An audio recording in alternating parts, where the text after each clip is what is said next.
Evening everyone. सभी मित्रों को मेरा नमस्कार फिर से। आज सुबह मैंने एक शॉर्ट बनाया था जिसमें मैंने बोला था आज शाम को मैं एक वीडियो बनाऊंगा जिसमें मैं अपना इंटरव्यू एक्सपीरियंस शेयर करूंगा आप लोगों के साथ में। मेरा केवी का इंटरव्यू कैसा रहा था और क्या मेरा एक्सपीरियंस है वो मैं आप लोगों के साथ आज शेयर करने वाला हूँ। अब रिटर्न का जो है वो रिज़ल्ट आने वाला है, तो मेरे कई मित्र हैं जिन्होंने केवी का एग्ज़ाम दिया है और मेरे चैनल पे भी उन लोगों ने रिक्वेस्ट की है कि सर आप अपना इंटरव्यू एक्सपीरियंस शेयर करें ताकि हम लोगों को भी कुछ हेल्प हो पाए। तो आज उसी के बारे में हम लोग बात करेंगे। 2018 में मैंने केवी का इंटरव्यू दिया था रिटन एग्ज़ाम के बाद। मैं अपना एक्सपीरियंस आप लोगों के साथ में शेयर करूँगा। तो मेरे दोस्तों, आप लोग जब भी इंटरव्यू देने जाते हो तो आपको सबसे पहले एक चीज़ का ध्यान रखना है। मैं एक जनरल बात बोल रहा हूँ कि आप किसी भी इंटरव्यू में अगर जा रहे हो, चाहे वो केवी का हो या किसी और एग्ज़ाम का इंटरव्यू है, तो सबसे पहली चीज़ जो आपको ध्यान में रखनी है कि आपको अपना कॉन्फिडेंस लूज़ नहीं करना है। आप एकदम कॉन्फिडेंट होके जाओ। आप जितनी भी आपने पढ़ाई की है, आपने रिटन में अच्छे मार्क्स स्कोर किए हैं तभी आपको इंटरव्यू के लिए कॉल किया है, तो आपको एक अपना कॉन्फिडेंस साथ में कैरी करके लेके जाना है। ठीक है। पैनल में कुछ लोग बैठे होंगे, आपसे जो भी वो क्वेश्चन कर रहे हैं आप उनका कॉन्फिडेंटली आंसर करो। अब मेरा इंटरव्यू 2018 में नोएडा में हुआ था। पैनल में अंदर 5 लोग बैठे थे, उनमें से 4 तो जो थे वो सब्जेक्ट वाले थे, सब्जेक्ट एक्सपर्ट्स थे, और एक पर्सन जो होता है वहाँ पे वो आपकी साइकोलॉजी टेस्ट करने के लिए होता है। वहाँ पे केवी के इंटरव्यू में आपकी बॉडी लैंग्वेज वो चेक करेगा कि आप कैसे हो, आपका हाव भाव कैसा है, आप क्वेश्चन को कितने कॉन्फिडेंटली आंसर कर रहे हो। अगर आपको कुछ नहीं भी आता तो आप उस चीज़ को किस तरह हैंडल कर रहे हो। ठीक है। कहीं आप बहुत ज़्यादा डिप्रेस तो नहीं हो जा रहे हो, कहीं आप बहुत ज़्यादा नर्वस तो नहीं हो जा रहे हो। ठीक है। तो आपको क्या करना है, सबसे पहले तो आराम से रिलैक्स होके बैठना है। ठीक है। प्रॉपर पोस्चर में, यूनिफॉर्म अच्छे से पहन के जाना। ठीक है। ताकि आप लोगों you should look like a gentleman. तो सबसे पहले उन्होंने मुझसे पूछा, इंट्रोडक्शन लिया मेरा। तो मैंने अपना इंट्रोडक्शन बताया कि I am so and so and I came from so and so, और मैंने अपना ग्रेजुएशन और ये सब मैंने इजीली आराम से रिलैक्स होकर डिटेल में बताया। ओके। फिर उसके बाद उन्होंने मुझसे सब्जेक्ट रिलेटेड क्वेश्चंस पूछे। तो कुछ क्वेश्चंस थे जो कि मैं आराम से आंसर कर गया। स्पेसिफिकली अगर मैं वर्क एजुकेशन की बात करूँ तो उन्होंने मुझसे कंट्रोल सिस्टम से कुछ क्वेश्चन पूछे और मोटर्स से कुछ क्वेश्चन पूछे और 3 फेज सप्लाई वगैरह इन सब से क्वेश्चन पूछे थे, जहाँ तक मुझे याद आ रहा है। उसके बाद तो कुछ क्वेश्चंस उन्होंने मुझसे ऐसे भी पूछे जिसका कि आंसर मैं नहीं कर पाया उस टाइम पे। तो मैंने तो मैंने इस तरह से बताया उनको कि सर मैंने इसके बारे में पढ़ा है बट अभी एग्जैक्टली मैं रिकॉल नहीं कर पा रहा हूँ, और अगर मैं थोड़ा सा ब्रश अप करूँगा तो मैं इसको आई विल कवर दिस। आज की डेट में इंटरव्यू में जो सबसे ज़्यादा इन्वॉल्व की जाती है एक्टिविटी वो होती है आपकी बोर्ड प्रेजेंटेशन।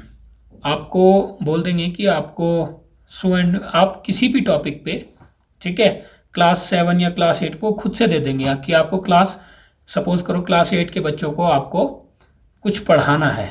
ठीक है। तो आप ज़रा पढ़ा के बताइए। आपको 5-7 मिनट का वो टाइम दे देंगे। 5-7 मिनट में मैं ज़्यादा बोल गया, वो 3-4 मिनट में हो जाता है वो। तो मैं बोर्ड पे गया और मैंने रिकॉल किया कि 7th-8 बच्चों के लिए क्या टॉपिक रहेगा, और मैंने आई थिंक इलेक्ट्रिसिटी का एक कोई छोटा सा पोर्शन था उसको डिस्क्राइब किया बोर्ड पे जाके। तो ये वाला पोर्शन ऐसा होता है जिसमें कि आप इंटरव्यू को या तो अपनी साइड खींच सकते हो या इंटरव्यू को अपने से दूर ले जा सकते हो। आपने क्या करना है, अब आपने देखो, आपने रिटर्न में तो अच्छे मार्क्स स्कोर किए हैं तभी आपको इंटरव्यू के लिए बुलाया गया है। ठीक है। तो कोई ना कोई आपका स्ट्रॉन्ग पार्ट तो होगा ही, कुछ ना कुछ तो होगा। तो आप एक ऐसा टॉपिक चूज़ करो जिसमें आप बहुत कंफर्टेबल हो, आप बहुत अच्छे से उसको एक्सप्लेन कर सकते हो। आप आराम से बोर्ड पे जाओ। ठीक है। जो भी वहाँ पे मार्कर है या फिर चौक है बोर्ड पे, आप उसको पढ़ाना शुरू कीजिए बड़े अच्छे तरीके से। ठीक है।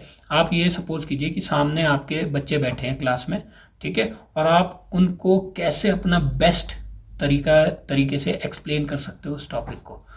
ठीक है। तो 5 मिनट आपके पास होते हैं, आप उसमें जितना अच्छे से अच्छा हो सकता है उतना अच्छे से अच्छा पढ़ा दीजिए।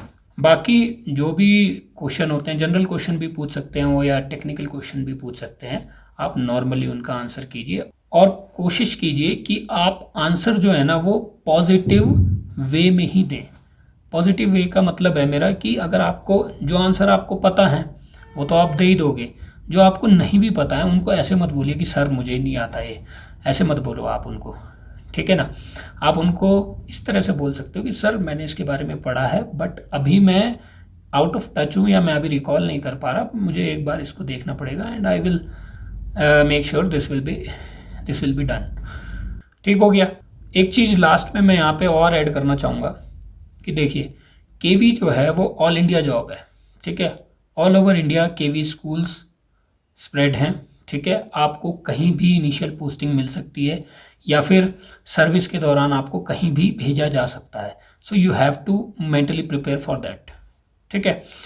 तो इसमें एक बात ध्यान रखने की ये है कि अगर आप इंग्लिश में फ्लुएंट हैं या इंग्लिश में आप बोल सकते हैं, आपको थोड़ा बहुत कॉन्फिडेंस है बोलने का, तो आप कोशिश कीजिए कि इंटरव्यू के टाइम पे आप इंग्लिश में ही बोलें। इसका पॉजिटिव इम्पैक्ट पड़ता है, ठीक है। जो पैनल है वो उसमें बैठे लोगों को ये भी लगता है कि हाँ कि अगर इस बंदे को अगर इधर से उधर अगर पोस्टिंग भी मतलब ट्रांसफ़र भी करना पड़ा तो he will be capable of delivering his duties in any part of the country, ठीक है। सो ये मेरा पॉइंट था। अगर नहीं है आपका इंग्लिश में कॉन्फिडेंस तो घबराने की बात नहीं है, तो आप ऐसे इंग्लिश प्लस हिंदी मिक्स करके भी दे सकते हैं। और अगर बिल्कुल भी आप फ्लुएंट नहीं हैं या बहुत ही ज़्यादा इंग्लिश में आप डरते हैं, संकोच करते हैं, तो कोई बात नहीं, आप नॉर्मली फिर हिंदी में आंसर दीजिए बट बी कॉन्फिडेंट, ठीक है। ये चीज़ आपको ध्यान में रखनी है। तो एट लास्ट मेरा एक्सपीरियंस यही था इंटरव्यू का, और जैसा मैंने बताया मेरा 10 से 15 मिनट इंटरव्यू चला था और फाइनली केवी में जो इंटरव्यू के मार्क्स थे 2018 में वो 60 थे। तो out of 60 I have scored 50, ठीक है। तो मैं उम्मीद करता हूँ कि मेरे जितने भी दोस्त हैं यहाँ पे जो मेरा वीडियो इस समय देख रहे हैं, ठीक है, जिनका इंटरव्यू होने वाला है, जिन्होंने रिटर्न में अच्छे मार्क्स स्कोर कर रखे हैं, तो definitely go for it, be confident, अच्छे से अपना इंटरव्यू दो। और मैं चाहता हूँ कि जितने भी मेरे मित्रगण हैं सभी लोग इंटरव्यू क्रैक करके केवी में ज़रूर आएँ। Thank you.